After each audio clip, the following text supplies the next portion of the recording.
بسم اللہ الرحمن الرحیم۔ محترم مدرسین اور طلباء عزیز، سب سے پہلے تو سبق کے آغاز سے پہلے ایک مختصر سی عرض کرنی ہے کہ ارشاد الصرف کا مقدمہ ہے نا، اس میں 7 اقسام تک جو اسباق ہم نے پڑھے ہیں وہ یوٹیوب چینل کے اندر موجود ہے۔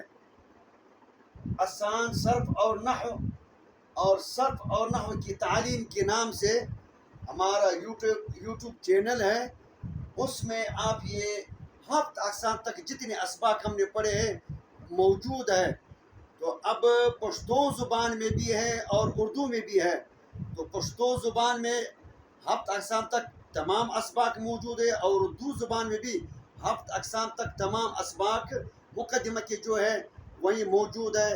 تو آپ جو ہے اگر آپ نے مقدمہ میں 7 اقسام تک یہ اسباق دیکھنے ہیں یا سننے ہیں تو پھر اس چینل کو جو ہے آپ دیکھ لیں اور ان اسباق کو آپ پھر مطالعہ کریں اور سنیں تاکہ آپ کو بھی فائدہ ملے، آپ بھی اس سے استفادہ لے لیں اور دوسروں کو بھی فائدہ پہنچائیں۔ تو میرے محترم دوستو، ارشاد الصرف کا جو ہے 10 نمبر 25 ہے 7 اقسام۔ 7 اقسام کو 7 اقسام کہتے ہیں، جس کو شاعر نے اس شعر میں بند کر دیا ہے: صحیح و مثالس و مضاعف، لفیف و ناقص و محموز و اجوف۔ حروف علت 3 ہے، واو الف یا، جن کا مجموعہ وائے ہے۔ تو علت کی معنی ہے بیماری، چونکہ عام طور پر مریض کے منہ سے وائے کا لفظ نکلتا ہے، اس لیے صرف حضرات نے حروف علت کا نام جو ہے علت رکھا، یعنی واو الف یا کا نام جو ہے حروف علت رکھا۔ حروف علت 3 ہے، ایک حمزہ ہے، ان کے علاوہ باقی سارے حروف صحیح ہے۔ اب صحیح کی تعریف، صحیح کی لغوی معنی ہے تندرست، وجہ تسمیہ۔ صحیح کو صحیح اس لیے کہا جاتا ہے کہ صحیح کلمہ بھی حرف علت اور حمزہ اور تضعیف کی بیماری سے سالم رہتا ہے۔ دیکھو صرف حضرات کے نزدیک حمزہ کا کسی کلمہ کے اندر آنا یہ سقم ہے، بیماری ہے، اور حرف علت کا آنا یہ بھی بیماری ہے، سقم ہے، اور دو حرف کا ایک جیسے ایک جن سے آنا یہ بھی ایک بیماری ہے۔ تو صحیح کلمہ چونکہ ان تمام قسم کی بیماریوں سے سالم رہتا ہے، اس لیے صحیح کا نام صحیح رکھا۔ صحیح کی اصطلاحی تعریف، صحیح وہ کلمہ ہے چاہے پھر وہ اسم یا فعل ہے جس کے حروف اصلی میں نہ حرف علت واو الف یا ہو، نہ حمزہ ہو، اور نہ دو حروف صحیح ایک جیسے ہوں، اس کلموں کو ہم صحیح کہیں گے۔ جیسے ضرب فعل کی مثال ہے، ضرب اسم کی مثال ہے، کتب فعل کی مثال ہے، کتابتن یا کتبن یہ اسم کی مثال ہے۔ دیکھو ضربا میں 3 حروف اصلی ہے، نہ اس میں حروف علت ہے، نہ حمزہ ہے، اور نہ دو حروف صحیح ایک جیسے ہیں، تو ضربا کو ہم کہیں گے صحیح 7 اقسام۔ آگے ہے مثال کی تعریف۔ مثال کی لغوی معنی ہے مانند۔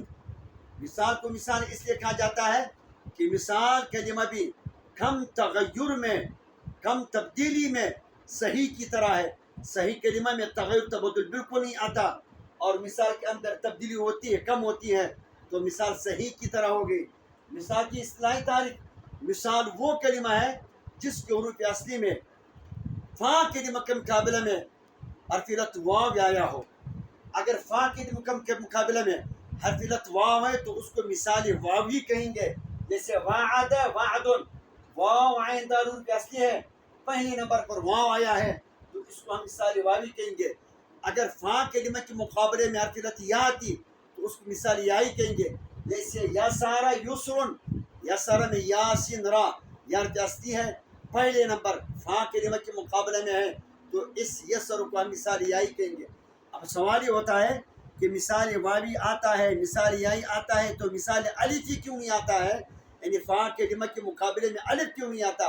تو جواب یہ ہے کہ بھائی الف ہمیشہ ساکن ہوتا ہے، اور عربی زبان میں ابتدا بسکون محال ہے، ساکن حرف سے آغاز کرنا ناممکن ہے، اس لیے مثال الفی نہیں آتا۔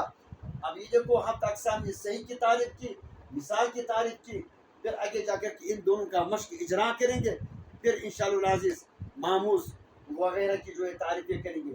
تو دیکھو 7 اقسام تک ہمارا سبق جو ہے یوٹیوب چینل کے اندر موجود ہے جو اس نام سے آسان صرف نحو اور صرف انحو کی تعلیم. اس میں پشتو میں بھی یہ سارے اسباق موجود ہے اور اردو زبان میں بھی اسباق موجود ہے.